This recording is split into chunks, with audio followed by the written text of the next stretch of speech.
Hi hello నమస్తే. AP క్యాబినెట్లో ఏం జరగబోతున్నది? ఏపీ క్యాబినెట్ ఈరోజు మధ్యాహ్నం 3 గంటలకి ఏం మాట్లాడబోతున్నారు అదేంటో ఒకసారి పథకం న్యూస్లో వచ్చినటువంటి ఒక విషయం చేసుకుందాము. ఏపీ క్యాబినెట్కు వెళ్ళే ఈ అంశాలపైన ప్రత్యేకంగా చర్చించనున్న సీఎం చంద్రబాబు అని ముఖ్యంగా రాశారు.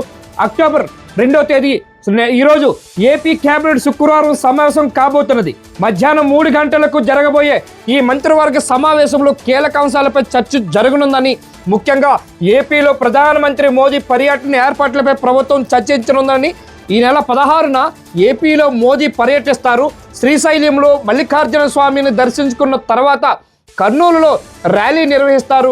జీఎస్టీ తగ్గింపుపై అవగాహన కల్పించేలా ఈ ర్యాలీ చేపడుతుందని ఎన్డీఏ దేశవ్యాప్తంగా అవగాహన కార్యక్రమంలో భాగంగా ఏపీలోని ఈ తరహా కార్యక్రమం ప్లాన్ చేస్తుందని ప్రభుత్వం రాష్ట్ర వ్యాప్తంగా 60,000కు పైగా సభలు సమావేశాలు పెట్టాలని ఇప్పటికే ఎమ్మెల్యేలు ప్రజాప్రతినిధులకు చంద్రబాబు సూచించారు. వాటికి సంబంధించినటువంటి ప్రణాళికలపై కేబినెట్లో మంత్రులకు సీఎం దిశానిర్దేశం చేయనున్నారని ఈరోజు క్యాబినెట్లో నిర్ణయానికి వస్తున్నట్టు తెలుస్తూ ఉన్నది. కొత్త జిల్లాల ఏర్పాటుపై చర్చించే అవకాశం, అమరావతి రాజధానిలో పనులు, కొన్ని సంస్థలకు భూ కేటాయింపులపైన కేబినెట్ చర్చించనున్నది. పలు సిఆర్డీఏ ప్రతిపాదనలు కూడా ప్రభుత్వం ఆమోదించనున్నది. కొత్త జిల్లాలు ఏర్పాటు, కొన్ని జిల్లాల నియోజకవర్గంలో మార్పులు చేర్పులపై చర్చించే అవకాశం ఉందని అటు ఆటో డ్రైవర్ల సేవలో పథకం పైన కేబినెట్లో చర్చించనున్నది. అక్టోబర్ 4న ఆటో డ్రైవర్లకి వేస్తాననుకున్న 15,000 పథకం ఆటోలు క్యాబ్ డ్రైవర్లు ఆర్థికంగా అండగా నిలిచేందుకు అర్హులైన ప్రతి ఒక్కరికి ఏడాదికి 15,000 చొప్పున ఇచ్చేందుకు ప్రభుత్వం సిద్ధమైంది.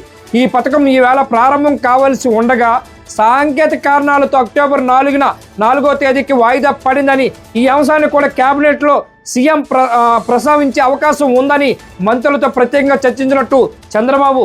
కేబినెట్ తర్వాత రాజకీయ అంశాలపై ముఖ్యంగా రాజకీయ అంశాలపైన ముఖ్యంగా అసెంబ్లీలో తీరు వివాదాలకు దారి తీసిన కొంతమంది ఎమ్మెల్యేలు అంశం ప్రస్తావించే అవకాశం ఉంది.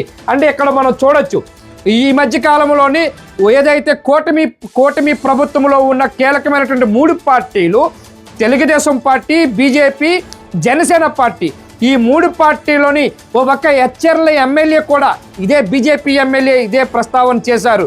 వైసీపీ పార్టీలో ఉన్న నాయకులే నయం, కూటమిలో ఉండి దరిద్రంగా నాకు ఇబ్బందులు పడుతున్నానని చెప్పి ఆయన ప్రస్తావించిన తీరు కానీ, అట్లాగే కామినేని శ్రీనివాసు, బాలకృష్ణ వివాదాస్పదమైన వార్తలు వాళ్ళు మాట్లాడినటువంటి విషయాలు కానీ, అట్లాగే పవన్ కళ్యాణ్ దీనిపైన కనీసం చర్చించకపోవడం కానీ, అన్న మీద బాలకృష్ణ అన్ని మాటలన్నా మాట్లాడిపోవడం కానీ, ఇవన్నీ విషయాలపైన ఈరోజు ఏదైతే కూటమి నాయకులు మొత్తం ఏదైతే ఉన్నదో వీళ్ళు ఈరోజు మంత్రుల సమావేశానికి పూర్తిగా ప్రస్తావించే అవకాశం ఉందని కూడా తెలుస్తున్నది. ప్రభుత్వానికి వ్యతిరేకంగా సోషల్ మీడియాలో జరుగుతున్న తప్పుడు ప్రచారం పైన కూడా మంత్రులతో చర్చిస్తారు. తాజా రాజకీయ పరిస్థితుల నేపథ్యంలో మంత్రులు ఎలా నడుచుకోవాలి, ప్రత్యర్థుల ఆరోపణలు విమర్శలు ఎలా తిప్పికొట్టాలని దానిపై సీఎం దిశానిర్దేశం చేస్తారని తెలుస్తూ ఉన్నది. ఇది ఈరోజు ఏపీ క్యాబినెట్లో జరగబోతున్నటువంటి మధ్యాహ్నం 3 గంటలకి మీటింగ్ ఎట్లా చేస్తే బాగుంటుంది, ఏ విధమైన చేస్తే బాగుంటుంది. ముందుగానే ఇక్కడ ఈ అంశాలపైన ముఖ్యంగా మోదీ పర్యటన, రెండోది మంత్రులు, అక్కడ ఉన్నటువంటి ఎమ్మెల్యేలు అసెంబ్లీలో కొట్టుకున్న తీరు, అంటే వాళ్ళు మాట్లాడుకున్న తీరు కానీ, వాళ్ళు ప్రవర్తిస్తున్న తీరు పైన కానీ ఈరోజు క్యాబినెట్లో ముఖ్యంగా దీనిపైన, అట్లాగే ఆటో డ్రైవర్లకు ఇస్తానన్న 15,000 రూపాయలు ఏవైతే ఉన్నాయో దానిపైన కూడా చర్చించే అవకాశం ఎక్కువ ఉందని కూడా ఈరోజు చంద్రబాబు చెప్పడం జరిగింది. ఈ క్యాబినెట్లో ముఖ్యంగా ఈ అంశాలపైన ఎక్కువగా అవకాశం ఉందని కూడా తెలుస్తూ ఉన్నది. Thank you very much.